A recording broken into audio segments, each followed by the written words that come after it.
and welcome to our digital event. I'm Trond, I'm a senior sales specialist here at Blueye, and with me I have Jonas, our Chief Technology Officer. The launch of the Blueye X3 back in June opened up for endless possibilities for integrating third-party peripherals with the Blueye underwater drones. Over the last 6 months, we've integrated external cameras and lights to provide additional angles while doing underwater inspections. The support for different types of manipulators allows their customers to take actions on what they see underwater, and the integration of the Cygnus thickness gauge allows customers to take thickness measurements of steel and metals underwater. Today we're really excited to announce the support for different types of sonars, which will greatly help with underwater navigation, obstacle avoidance and target identification. During today's event we'll hear from sonar experts from Impact Subsea and Tritech. In addition, our product engineer Petter will go through the mechanical integration of the 3 different sonars we are launching support for today. Several Blueye engineers will be available in the chat during this event, so do not hesitate to ask any questions you may have. If you need a break to get a coffee or something, you can always pause the stream or rewind to catch something you missed. Right after the event, we'll also send you an email with recording. But then we'll move over to the first point of the program. We'll go to talk with Mike Broadbent in Tritech, the producer of the smallest multibeam in the world. Hope you enjoy.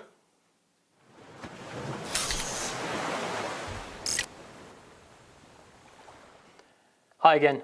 So to provide you some more information on how sonars work, we've been lucky enough to get a few of our suppliers to attend the event to tell about their job. And now we have Mike Broadbent from Tritech here to talk to you. So hi Mike, maybe you can start by saying a few words about yourself. Okay, I'm the sales manager here at Tritech, and I head up the sales team. We have a small team of engineers here, sales engineers.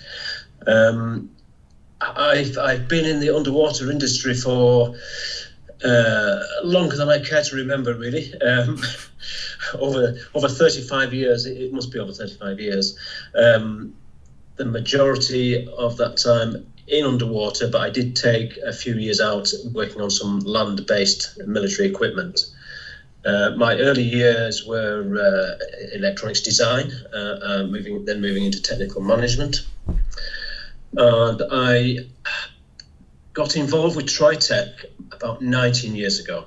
Maybe you can say a few words about Tritech. Sure. So Tritech has now been in business for 30 years. This year's the 30-year anniversary. The company was formed by a number of directors to introduce subsea sonar tooling sensors to the ROVs that were now becoming widely used in the North Sea oil and gas industry. The founding directors, prior to Tritech, they had a company that was introducing ROVs into the North Sea. So the natural progression for them was they've introduced the ROVs, now let's introduce the sensors and tooling for those ROVs. So that was kind of the background of the company. So it'd be correct to say that you're Tritech was quite early in using sonar technologies on ROVs. Indeed it was, yes. And in fact, one of the first tasks for the company was to miniaturize the sonar, and the challenge from the managing director of Tritech to one of his technology partners was to develop a sonar the size of a beer can. Yeah. Prior to that, the sonars were large electronics pods, big transducers. So that was kind of the drive for Tritech. And the business model for Tritech was, to supply a whole suite of sensors and tooling and sonars for the ROVs, but working with a number of technology partners. Maybe you can tell us something about who your customers are, or even more what they do. So sonars can be used for many things, but maybe you can tell a bit of the most usual use cases or jobs and industries where your technology is in use. Sure. Well, the technology is basically used in any operation that needs visual awareness underwater in low or zero visibility water. We all see this nice clear water on the TV documentaries, but in reality, where there's industry operating, oil, gas, offshore wind, water is not like that. I normally call it commercial conditions. Commercial conditions. And not in a commercial, but actually this is where the job is done. It's not the Mediterranean with tens of meters of visibility. Exactly. Yeah. So any water conditions like that, our sonars could be used in. So it could be industries. Traditionally, it was offshore oil and gas. Mm-hmm. That's what the company was built on. That industry. Our customers in that sector more and more are involved in offshore wind. So whereas the contractors may have been doing work on subsea pipelines or offshore oil gas rigs, they're now involved in offshore wind platforms and wind farms. Mm-hmm. Defence, we've been involved in the defence sector for many years. Specialist underwater vehicles, military underwater vehicles, sonar for that technology. Law enforcement, search and recovery, telecoms, subsea cables, civil engineering projects, aquaculture, many different industries that operate in this zero visibility water. Yeah, so this is a video we've been filming here earlier on in Trondheim, and here we have the Blueye X3 with 720 IM multibeam.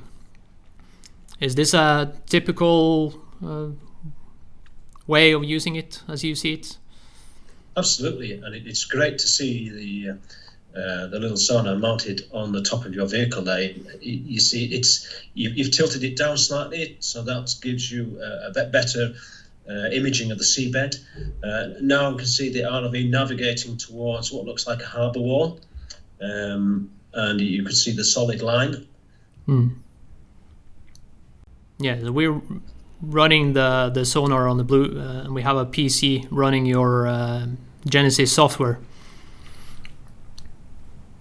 Right. Yes. So what this is showing here is the bright yellow and the red. They're the hard targets. That's the targets that are reflecting the sound very strongly. We use a color palette to give you an indication of signal strength. So it aids building up the picture and the image, and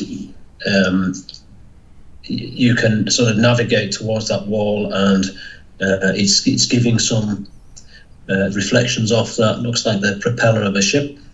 Yeah, this is a small tugboat, but they have quite big propeller and rudder. So I guess it's the rudder really giving the most echo here in the right of the video. Yes, that's right. That's the solid line there. That's giving a good reflection. Of course, now we have quite good visibility during these recordings, but typically in many commercial harbors, the visibility will be quite poor.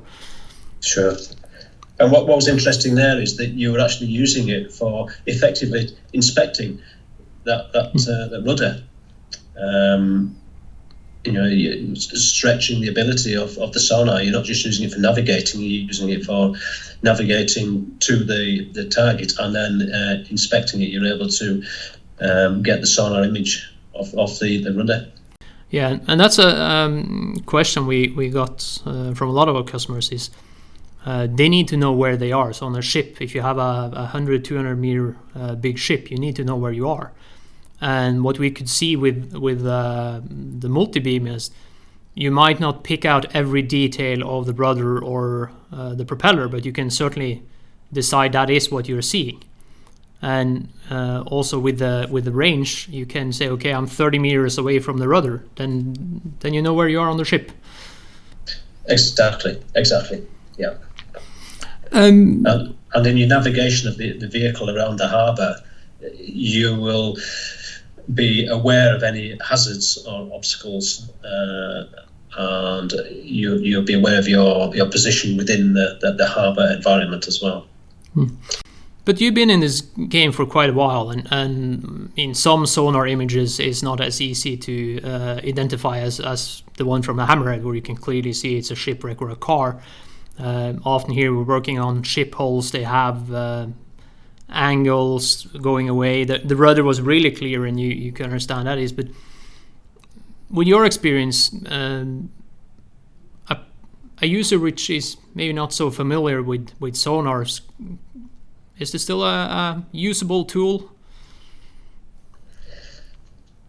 It does take time for a person to become familiar with the sonar image. The more you use the sonar, the more familiar you become, and you start to understand what the bright reflections mean. And as the sonar moves around, you're building up that image in your brain, far more than a stationary image. For example, the image there is frozen. It's very difficult to understand what that image is, but as it's moving around, the operator can then start to understand what that image is.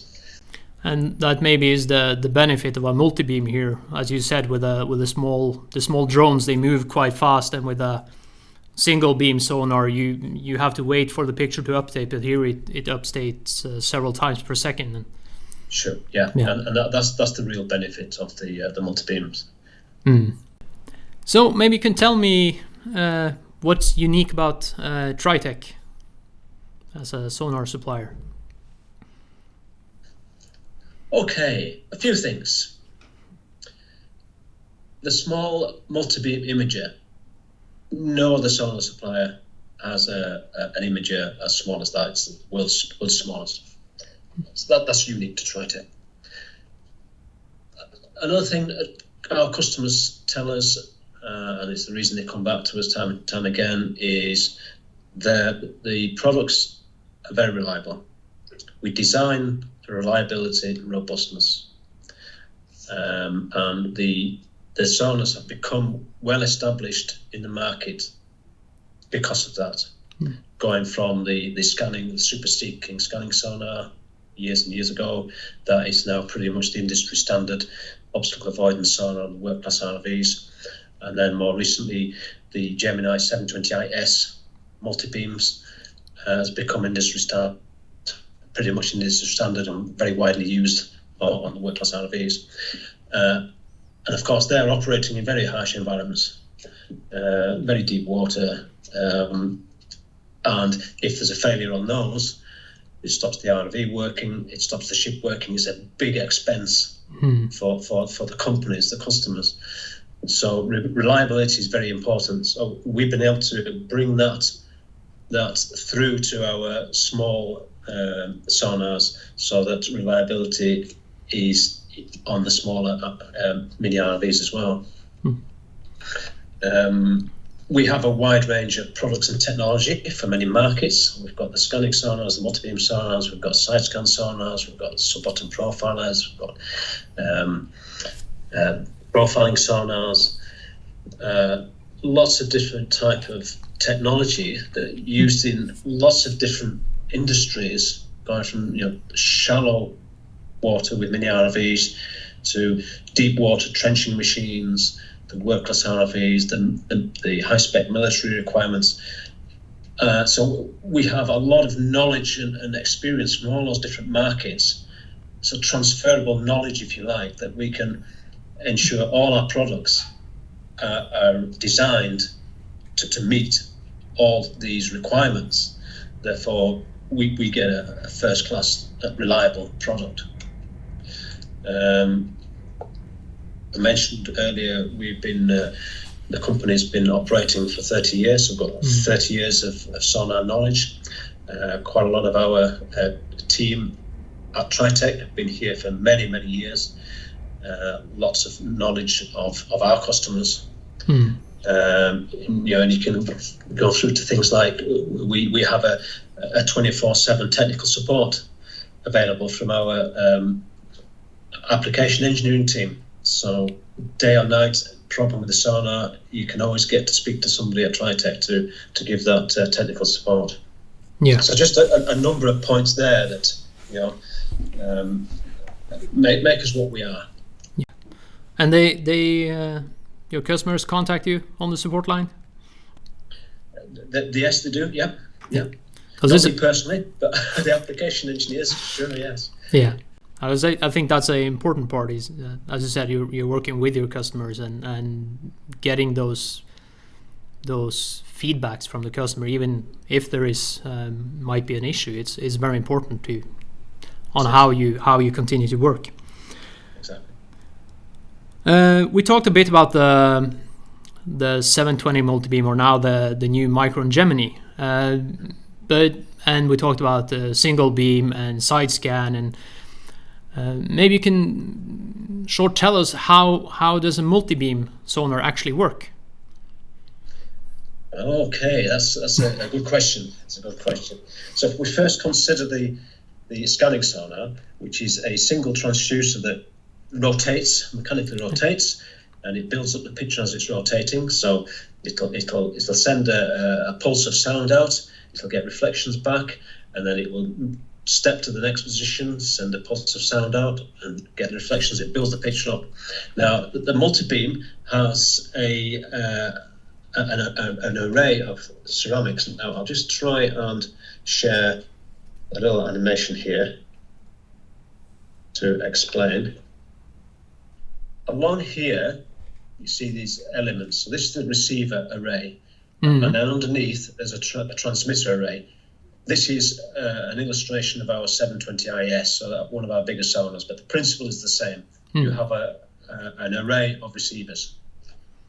I'll just play this animation so you can see the transmitter is sending out the acoustic energy of the 120 degrees, and then you will get some reflections coming back, hitting these array, the array, this receiver array. Now, signals that come from directly in front will hit the array virtually the same time, whereas reflections coming from the side, there'll be a delay between each of the different arrays as the sound hits it. Now, the electronics within the sonar introduces a delay, it forms a number of beams so that it's looking for this delay so that it can it electronically forms these receive beams.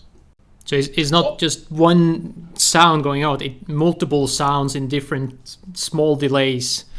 Well, it's one sound going out, but the receiver, it's processing the signals with time delays between each one, and it can do that for many, many different beams. So it's got a fixed number of channels, and those fixed number of channels can create a number of beams. And in the Micron Gemini, we create 128 beams from those signals coming back. That's basically what the multibeam is doing. So we transmit the energy of the 120 degrees, and then the receiver does this time delay beamforming to create the 128 receiver beams. So it interprets where the echoes is coming from. Correct. Yeah. Correct. Now, with the 720 IS and the higher end multibeams, we have an integral sound velocity sensor. So we're measuring the speed of sound. Now, having the correct speed of sound is important for getting high resolution images. Yeah. Okay, so now I'm just going to run the sequence again as this sonar is navigating along this jetty. So this here is a jetty. You can see the paths of the jetty. And over here, you can see the targets coming in, each of the pilings. It's creating the image. So real time, that's the secret. Yeah. And it updates several times per second, so even though with the fast speed of the underwater drone, you will still know what direction you're looking. Correct. Yeah. So it's been great talking to you, and I've learned something. I hope our viewers learn something too. So thank you very much for taking the time to being here, talking about Tritech and all your sonars, but also the mini ROV sonars and especially the Multibeam that we have been using quite a lot lately. So we're really looking forward to testing the new Micron Gemini. Yeah, great. Nice to talk to you, Trond. Appreciate the opportunity to chat to you about the sonar and to hear how you have been using the sonar and to see the video that you've taken. And it's been great working with Jonas over the last few months as he's been integrating the sonar into the vehicle. And I look forward to seeing how you develop this project further and the different applications that you and your customers find your ROVs and the sonars being used in. Yeah, and the same as you, not just working with our customers, but also working with our suppliers. It's a privilege. It's a great collaboration. And, yeah, thank you, Blueye. Thank you, Mike. Now we're going to move over to Petter, our product engineer, where he will show you how to integrate some of the sonars in the Blueye X3.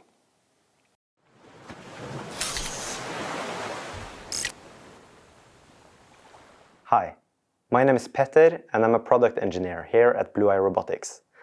I have been a part of the engineering team that has worked closely with integrating these 3 sonar options to our Blueye X3 drone.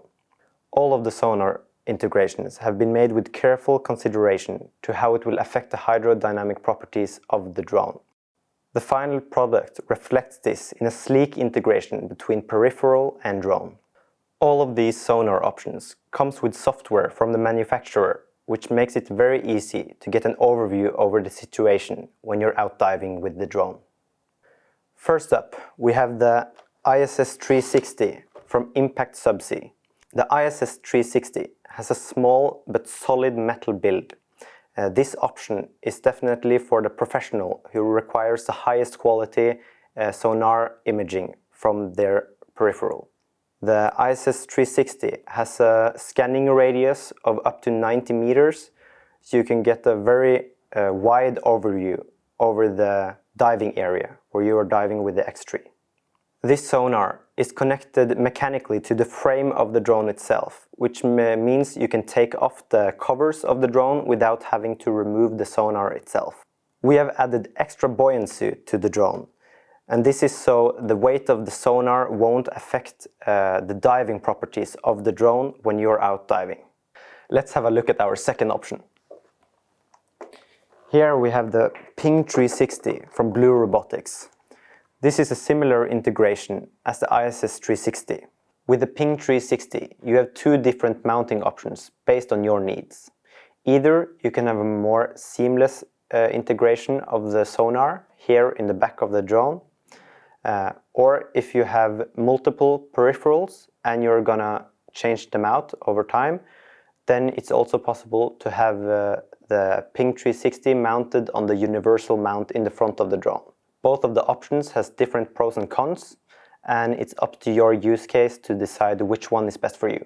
Similar to the ISS 360, this sonar can also be used for navigational purposes. Compared to our 2 other sonar options, the Ping 360 is a more budget-friendly alternative. Now let's take a look at our final option.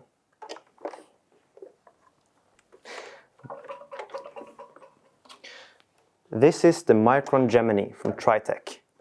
This is the best sonar for navigating.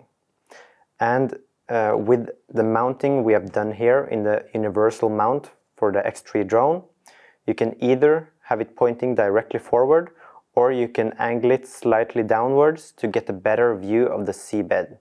The Micron Gemini has a very impressive quality compared to its small build.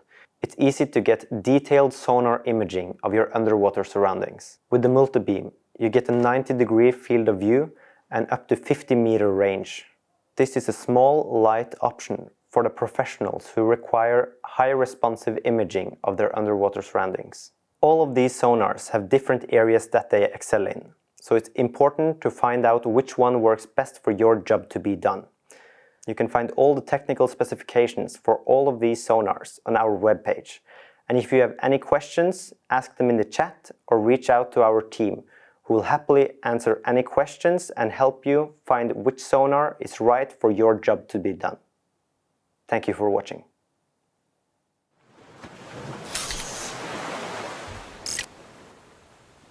Hi, Ben and Acer. Welcome to Blueye. Maybe you can start by saying something about yourself. Yeah, sure. Well, hi, I'm Ben. So I'm Managing Director and one of the founders of Impact Subsea. I've been actively involved in the subsea sector for around 16 years now, and I've spent the last 7 years developing Impact Subsea. Yeah, and hi, I'm Acer. I'm a technical sales engineer in Impact Subsea. And before that, I worked as an ROV pilot and a survey engineer for almost 9 years. Maybe you can say something about Impact Subsea. Yeah, so Impact Subsea was founded in 2015, and we founded the company with a focus to create game-changing underwater technology solutions. And primarily, all our solutions are aimed at ROV and AUV applications. And since that time, we've developed a range of underwater sensors, which lead their respective markets in terms of technical capability, size, and build quality. So we're based in Aberdeenshire in a small town called Ellon. We started with 2 founders, and we're now up to a staff of 8 people. And the market is globally?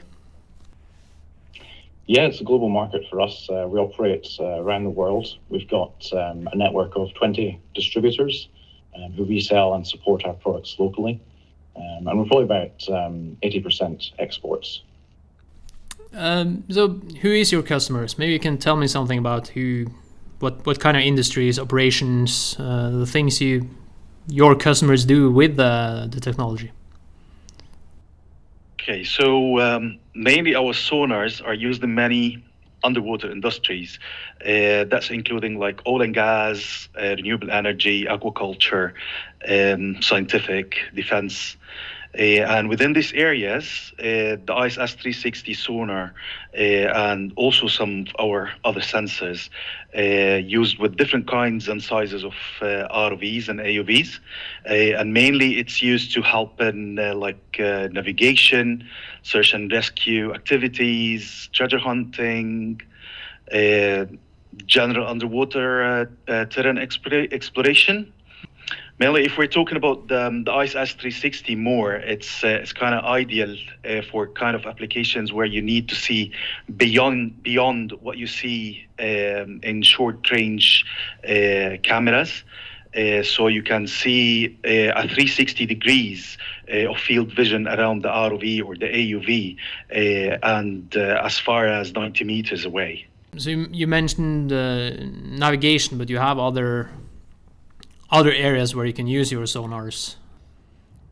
Yeah, so it's something like navigation. It's mainly when we're talking about ROVs and AUVs, but also it's used, some of our customers use it in search and rescue activities, like they mounted on automated surface vehicles or some boats even.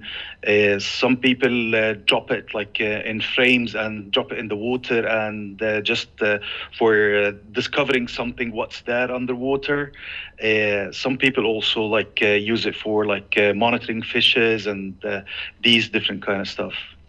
So it's really just limited by your imagination. Exactly. Just to visualize this to the viewers before this meeting, we asked you if you could maybe have an example of a specific use case or something you've used it for. One of the exciting recent applications that we have from one of our customers, of course, it's made by Woods Hole. And they used the sonar, the ICE S360 sonar, in the automated navigation of an Remus 100 AUV. In this application, the ICE S360 was used to detect obstacles. And that was by automatically build up a map of obstacles around the AUV. And the AUV was programmed to avoid all of these obstacles from that. There was a paper actually was published regarding this one by Woods Hole University, and it was, I believe it's on IEEE in 2021 proceedings. And also we have a small article on our website if people are interested to know more about this. I was told you have a picture of this this AUV. Yeah. So if you can just tell us what are we seeing in this picture for those who may not be too acquainted to this area. So mainly the what you see here in the photo is the Remus 100 AUV, and in the left part of the photo here, and sticking out of the AUV is the head of our ISS 360 sonar, and mainly they just program it, drop it in the water, and create a path, and the sonar is scanning and getting like a map, or creating a map to decide where are the obstacles and help the AUV avoiding these kind of obstacles. Yeah, so if there's a big rock or an anchor chain, the program will see it using the 360 from a bit off, and it will avoid it with the AUV. Exactly. The software is very flexible. You can mount it the way you want to get the best image that you need it, and you just have like some tweaks in the software, very simply, and you get the image that you want with the settings that you want. So as we saw in the picture, the development of underwater equipment and sonars is moving on, and you've been in the game for a while, and maybe you can say something about how you've seen the development since you started the company until now, and also in relation to like AUV or ROVs getting smaller in size and changing demands for your equipment. I guess since our first product, we've always tried to make things as small as possible. We start on the electronic side. So the smaller you can get the electronics, the better, because then it's easier to get into a smaller housing, and that keeps the overall size of the sensor down. And keeping the housing small as well has the benefit of enabling a deeper depth of operation quite easily. So I guess we started up the company with a focus on making small electronics and small sensors, so they could be suited to existing kind of ROVs and AUVs out there, but also they would fit well with kind of newer, smaller ROVs and AUVs that were coming to market. Maybe you want to say something about what makes Impact Subsea unique or different from other suppliers. I guess we mentioned that we always have a focus on creating groundbreaking underwater sensor technology. Aside from the technical offerings, I'd say we always supply our sensors with very low lead times. We keep all sensors in stock, so we can supply sensors quickly where required. And we offer a really quick turnaround on servicing. So if you ever have to send anything back for annual service, it's not with us too long. And we provide free 24/7 technical support. So we make sure once you have our sensors, they're always supported in the field. So here you can see a video that we made in Blueye where we out diving using the ISS 360 from Impact Subsea on the Blueye X3. Maybe we could get your comments on what we can actually see, because you are the sonar expert, so that would be yeah, of course. Yeah. It's a great deployment. It's a really good demo of this of the ISS 360 sonar. There we go. So we've got some sonar imagery there showing the top right-hand corner. So you can see that the visibility is quite poor from the cameras, but the sonar is enabling you to see through the low vis and see the hard targets that are in front of you. To the right, we can see another target, which is likely a wall. We know the kind of terrain we're operating in. So in this case, we can't see anything on the video, but you know there's something ahead. So as you get closer to it, hopefully you'll see it on the video as well. As you say, it's quite poor visibility in an upper layer of the waters, and we have the dock side on the right here, and we're looking for a ship, or a boat we're going to do check the propellers on. So yeah, now you can see, actually on screen, you can start to see the propeller of the boat. And on the sonar scan as well, you can see there's a target right in front of the sonar, at very short range, along with the dock wall on the right-hand side. And this example here, I guess we're showing a full 360-degree scan from the sonar. Yeah, so what we did here is we parked the Blueye X3 on the seafloor and put it to high quality and really, yeah, the highest quality and long range to see the harbor area. So you can see the, if I'm right, it's probably the seafloor we can see around it then? Yeah, so I guess from about if you looked at like a clock, from about 3 o'clock to the 10 o'clock position, at about up to 25 meters, you can see a lot of the kind of seafloor reflections coming off of the sand or any kind of rockery that's there. More out at about the, I guess, 45-meter range, up to the 75-meter range, you can see the outline of the kind of dock wall, the harbor walls. We cheated and we put a image from a map, so there you can see the same area. Yeah, that's good. If you kind of pause it there. Yeah, so in this example here, you can see the kind of top-down view of the area. You can also see the sonar data of what's happening underwater.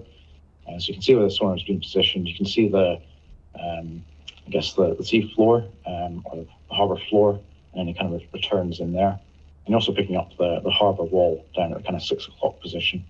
Yeah. So this is this is something like the AUV did. It just runs the sonar and it gets a map of the area, and then you can avoid a dockside or pilings or whatever is in the picture. Yeah, that's right. And I guess what should be noted here is you can adjust the sonar to do a high resolution scan, which takes quite a lot of time because it takes a lot of samples, a lot of really fine steps.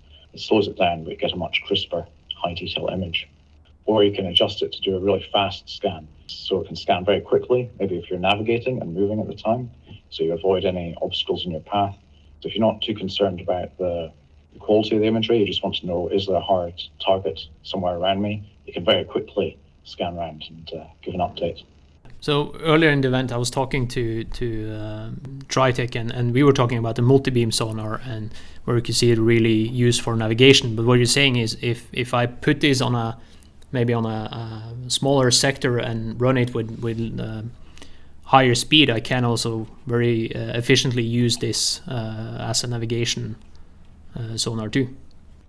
That's right. You don't need to use it for a full 360-degree imagery. It is really useful if you want to get your bearings or find your reference relative to something else. But you can do a sector scan, either dead ahead or behind or to the side. And when you do a sector scan, it just focuses on that one sector.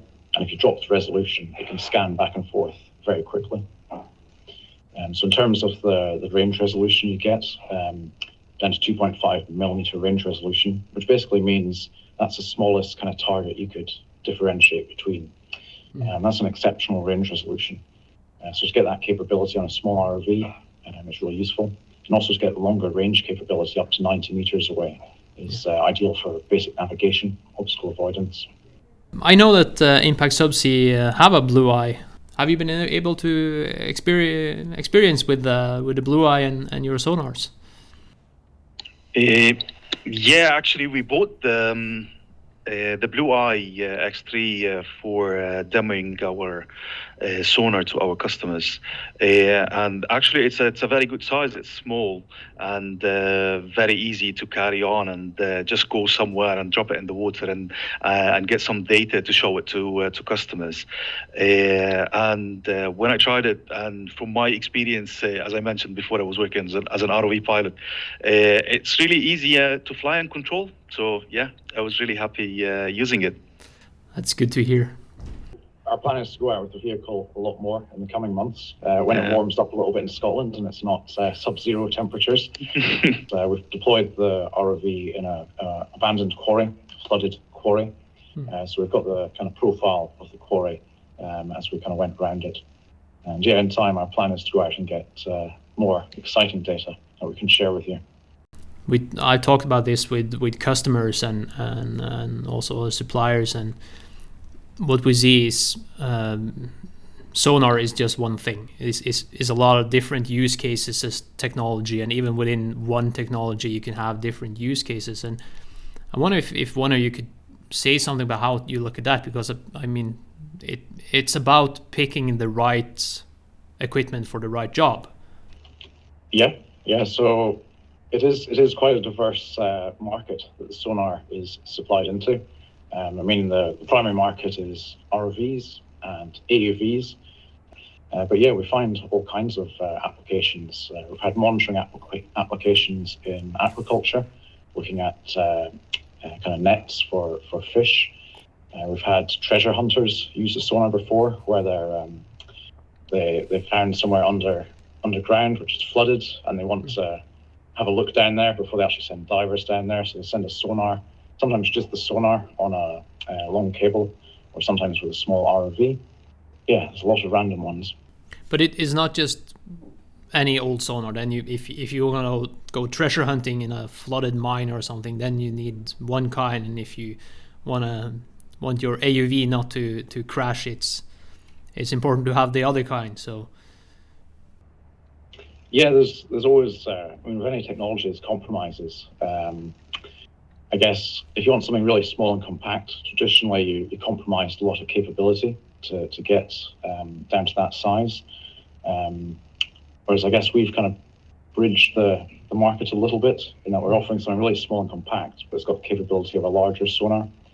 Yeah, but still spending some time like talking with you or with Blueye on what are the job you do before you order the sonar, to make sure the sonar is a good fit for the task you're doing.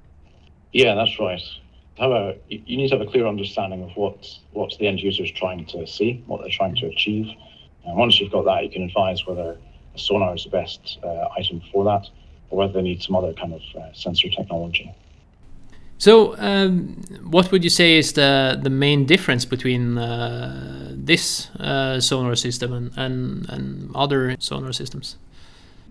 This is actually an image scanning sonar. So if we compare it to the other image scanning sonars in the market, you can see a lot of differences, and mainly through the advanced implementation of the chirp technology in the ICE S360 sonar. It has a very high range resolution. It's in the short range, it reaches up to 2.5 millimeters, and this enables an exceptional image clarity to be produced. I'll share a photo here. Basically here, we drop the sonar, as you can see here on the lower part of the photo on the left. This is the sonar on a bracket, and it was we got a 360 sonar. So behind the sonar, there's the wall of the pool. So you can see it here in the scan, and you can see like small targets around the sea floor here, and we dropped a bicycle and a tire. So when you go to the scan photo, you can see like a lot of details coming, like in the regarding the bicycle. Like you can see the tires of the bicycle and a lot of details from it, and like the tire that dropped on the right hand side. Also, you can find like the other targets and a lot of definition of these targets. Also, the sonar, the ICE S360 sonar, has a fully inductively coupled transducer, so it can run for a very long time without the need to sending it back to us to change any kind of slip rings. Also, when we compared the scanning speed, and which is very important in different applications, the ICE S360 is the fastest among the others that we've seen till now, and in some cases it reached up to 6 times faster. And all of these capabilities are packaged in a small titanium housing, and this provide a very long lifetime of operation. Thank you very much for taking time to be here and talking with us and to our viewers. we're looking forward to continue working with you and really curious on where we'll be in the future and what kind of technology we can provide to our customers together, and also see what other things you bring out in the years to come. No, thanks for having us, and yeah, we look forward to working with you guys as well. We'll see where things go. Thank you.